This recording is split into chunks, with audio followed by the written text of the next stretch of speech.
So how can you tell if a rigging company is professional? And is there actually anything that you can call a professional rigging company? That's actually a better question than you could imagine. A boat is a very complex product, and of course just as many different niche companies ready to assist you. Some tasks are more critical than others, and some companies or branches easier to navigate around than others, especially those who are regulated by law and certificates. As you would expect, the operator of this machine has his license and certification, not to mention insurance. And most of us would prefer to use a certified and licensed engineer for our engine replacement or service. So here is what you need to know. There is actually no such a thing as a globally approved education. So for one of the most critical things on a sailboat, there is no specific certification, education or regulations, even though you could find companies with a marine certification. Sounds weird, right? But with no branch standards or regulated education, who is there to certify that this company is doing the right things, down to the smallest details? And how can you navigate through this jungle? This is what I hope to help you with in this video. Hi Thomas! You are very small.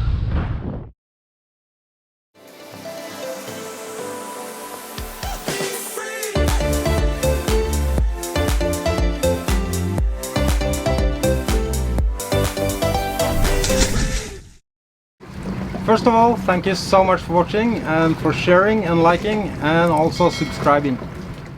If you are new to my channel, I just want to give you a super short insight. I'm Norwegian, hence my funny accent, and I've been an active sailor my entire life. Starting small and moved up to what I sail today, a Bavaria 55 cruiser. Most of the time I sail alone, but have more than 4 decades of experience behind me. And with more than 10 years experience from search and rescue at sea, I also know a few things about what can go wrong. So now I sound like an expert, but I'm not. And this video is not about me, it's about rigging and how to avoid amateurs. That's why I've done quite a lot of research, and I also asked and interviewed a lot of different people.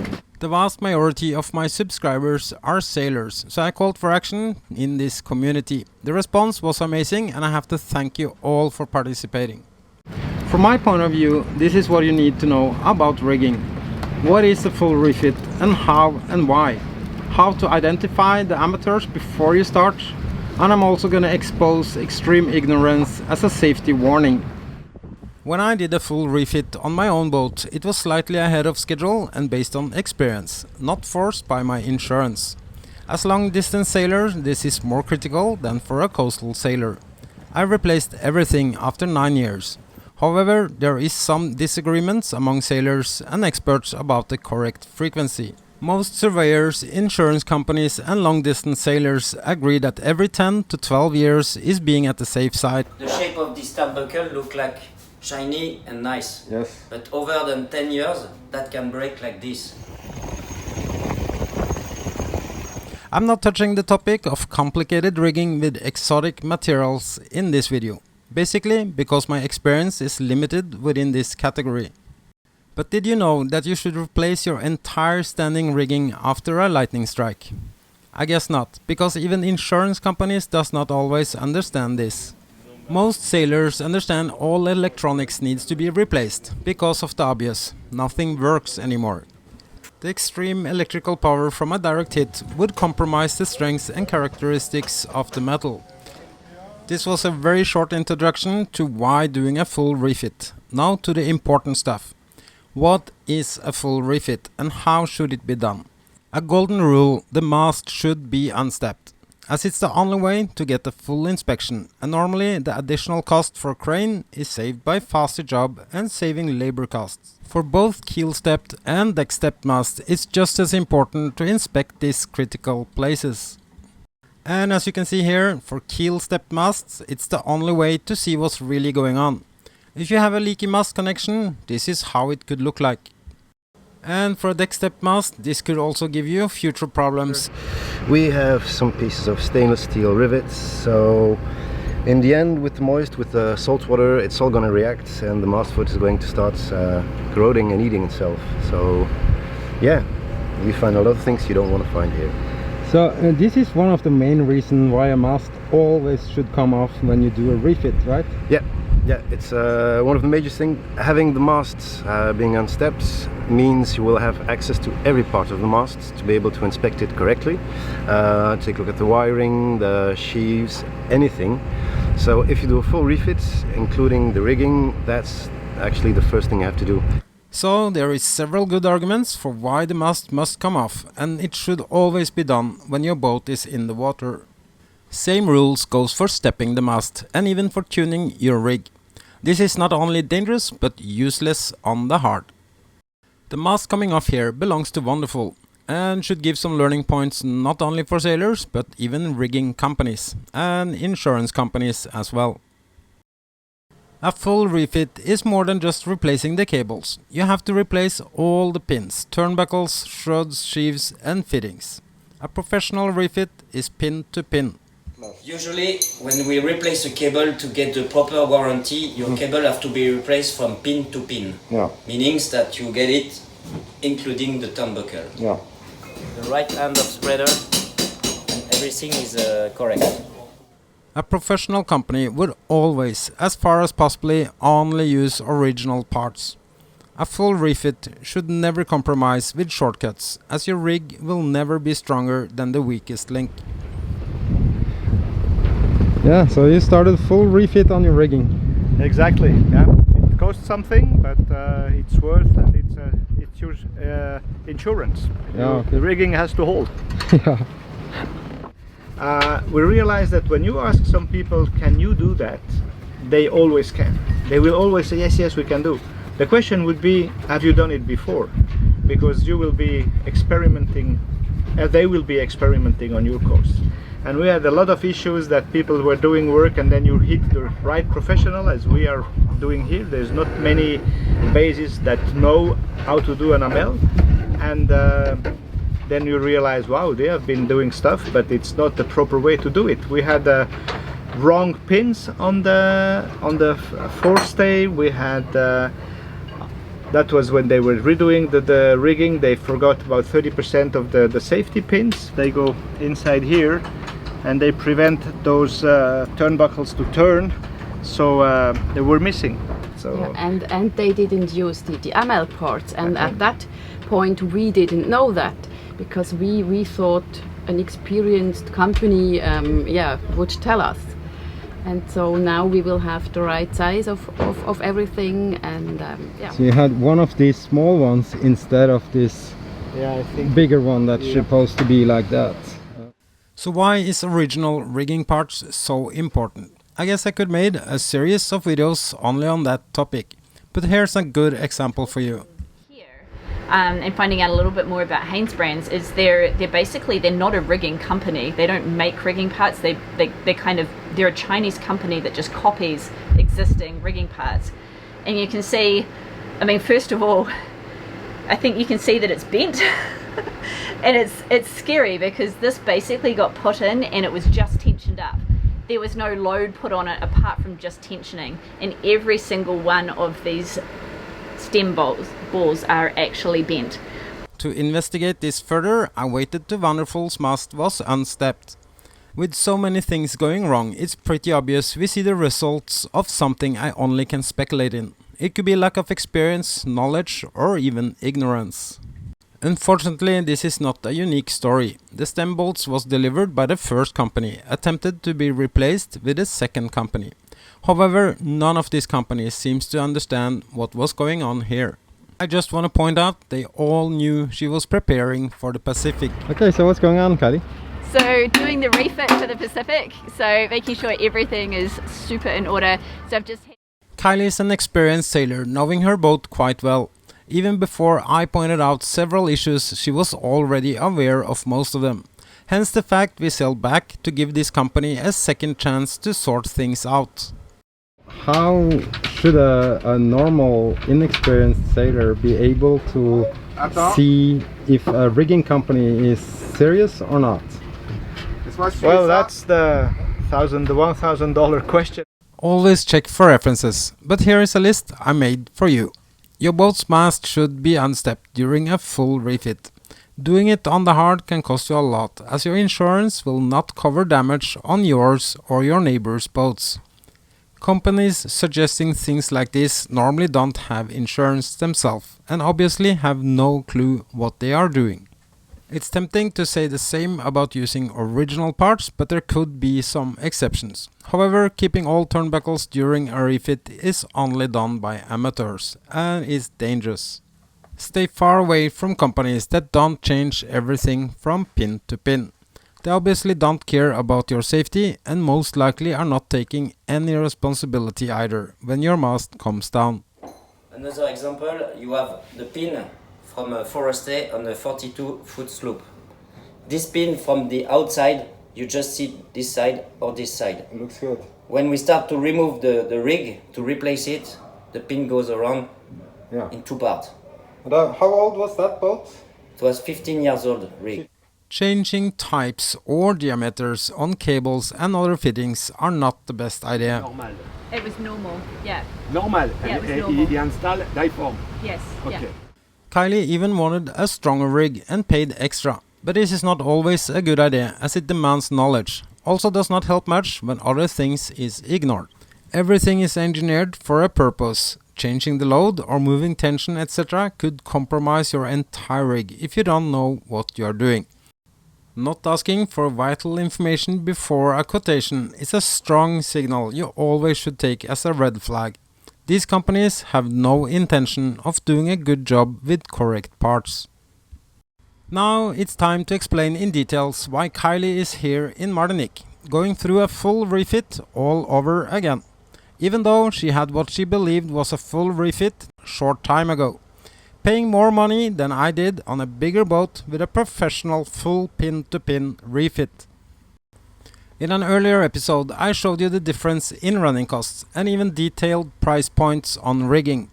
Even though this has nothing to do with money but focus on safety, I still want to show you this just to put things in a perspective. The green line is what lots of people believe. Red line is my experience. Orange is facts from Carib Marine showing what I paid for my 55 compared to smaller boats. This place Kylie is slightly lower, but in reality she paid ridiculous much more and even have to do it all over again. So it most likely gonna be the double. Paying too much is not a valid argument for exposing a company, not even if you have to redo things because you're not happy. In fact, all companies will once in a while do mistakes and even have unhappy clients. Instead, let's look at some facts in this story and see if we all can learn something here, even the companies involved. Else. Like when I first jumped back on the boat, I grabbed the backstay and it was so loose and I was like, there's something really wrong with this rig. So just a compounding about 17 things that were done wrong by this company, and it could have been just disastrous. So I'm very thankful that you spotted it, Thomas. But just let us jump to the really scary part here. And it's scary because this basically got put in and it was just tensioned up. There was no... Oh, I can promise you, this is much more scary than this. Not only unoriginal parts, but why they are bent. What do we got here? It's difficult to explain or quantify what we have here. Maybe we have people who don't really know how to do their job, or we have people who just don't care about anything about risking other people's lives. This is a strong statement, so I did send this video to other companies. Also showed it on site to a third-party surveyor. Are you shocked? They are all agreed. Maybe we have people who don't really know how to do their job, or we have people who just don't care about anything about risking other people's lives. Maybe not 100% politically correct from another company to comment other companies' poor job. But remember, this is first impression after being shocked by what they are seeing. Because this has been just mounted completely wrong. And you can see, well, the results of that. You've got one SwT terminal which has been bent, because this part should have been mounted other side, so as it can pivot to give the cable a little bit of slack and a little bit of movement, and that's something that they did not do. So we have no movement in the port whatsoever. The cable is pulling by all its force and all its tension to get things straightens out, and the thing that just takes the force and straights out is not the good one. So this is something that would eventually have broken down, and well, with the mast laying next to the boat instead of on the boat as a result. So yeah, no, this is not terrible. Yeah. So how does a veteran and an expert in this industry react? One of Ful's mast had not even landed before this very experienced man, after 5 seconds, points out the obvious. This recording is from an earlier interview, but listen carefully to his message. Spreader, when you change a rig, if you need to change the fitting of the spreader, if you don't have that, you cannot change the rigging. You cannot finish the job. Yeah. We also see the end of the cable is actually bent already. Yeah, it's because something has to give.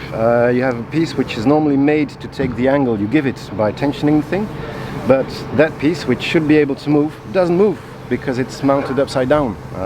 Normally this piece should be mounted crossway along this axle so it can pivot, but now it just doesn't. So what you just watched is the explanation for why even the stem bolts were compromised after only 12 hours. Original parts might have lasted a bit longer, but would also fail pretty fast because of this major mistake from a pretty big rigging company. If I tell you that this boat was just fully refitted and they knew she was going to the Pacific, and as I can point out also, there is even some turnbuckles that's probably like 13-14 years old. The original ones, yes. Like this one, for an example. Well, I honestly would not know what to say about that. I think that you have people who don't have a clue about what they're doing, or people who just don't give a bleep about what happens to their customers. I mean, I can tell just by looking at you that you are slightly shocked of what you see. Yeah, because you send someone on a boat with work done like this for a world tour, or even going cruising at a few miles of the coast. This is just plain dangerous. Bent terminals, old cable with original turnbuckle. Let me show you something. This is identical turnbuckles from an identical boat built the same year. Should you trust rigging companies telling you that you can keep the old ones while doing a full refit? The answer is no, absolutely not. And this is a strong argument to find another rigging company. But it doesn't stop here. Let's listen to the experts. Cable like this is new, apparently. And what I see is the toggle wasn't replaced. Meaning that normally when you make a new cable, the cable is from pin to pin, including a turnbuckle. If you talk about a cap shroud, any other cable needs a turnbuckle. You talk new cable means pin to pin. And on this one you have a new forestay with an old toggle. All the stainless steel crystallize and break easily, so it's no point to replace your forestay if you don't replace it all. Even the terminals was done halfway. You can see this means that you have only one switch. Normally what we do on the rigging, when you have the old machine, you make it twice to make sure you don't see that on the switch. And on the other end of the forestay, well, as you can see, it's also original parts. Even her backstay is wrong mounted and missing washers as well. I could even on a distance see her rig was a total disaster. I saw this the very first time I met Kylie outside of Sandy Island. It's an understatement to say I was surprised when she told me she just had a full refit. More of this story you will find here on my channel. If I knew this was this bad, I would recommend her to go by engine all the way up to Martinique. I guess you have seen enough, but I just want to point out two more details. Not only did they reuse old parts instead of new ones, they did not even fit back properly. So I guess it's easy to make a conclusion: this kind of rigging companies are dangerous. And it makes you even wonder what she actually paid for. I'm so thankful towards the transparency here at Carib Marine, giving me even more knowledge and taking good care of their clients. But most of all, for my friend to trust me and sail with me to Martinique to have this sorted out properly. Not everyone is as lucky as her, being in a financial situation allowing her to sail safe and make the right decisions. First of all, I want to point out the fact that I have no conflict of interest in this video, except from the obvious that Kylie is my friend and I care about her safety. It's really difficult to make such a strong video focusing on the facts, and this is serious things. And part of me would like to actually expose the company and put it all out there, but it's also about being respectful and aware of the responsibility I have as a video maker as well. And I just have to apologize for all the emotions that comes through this video, because I don't want it to compromise the message that's going out there. I hope the value of this video is more educational, that you can actually check your rig for yourself, or even be more aware of what to look for. That's why in the future I'm also gonna make a video how you can inspect your rig yourself, do a lot of other things, and of course I'm gonna make a following up story about how it goes with Kylie's boat once it's done. And also you will be able to follow us in the future when we start sailing again pretty soon. So, well, it's not much more to say than stay safe, stay healthy, and thank you so much for watching. Cheers!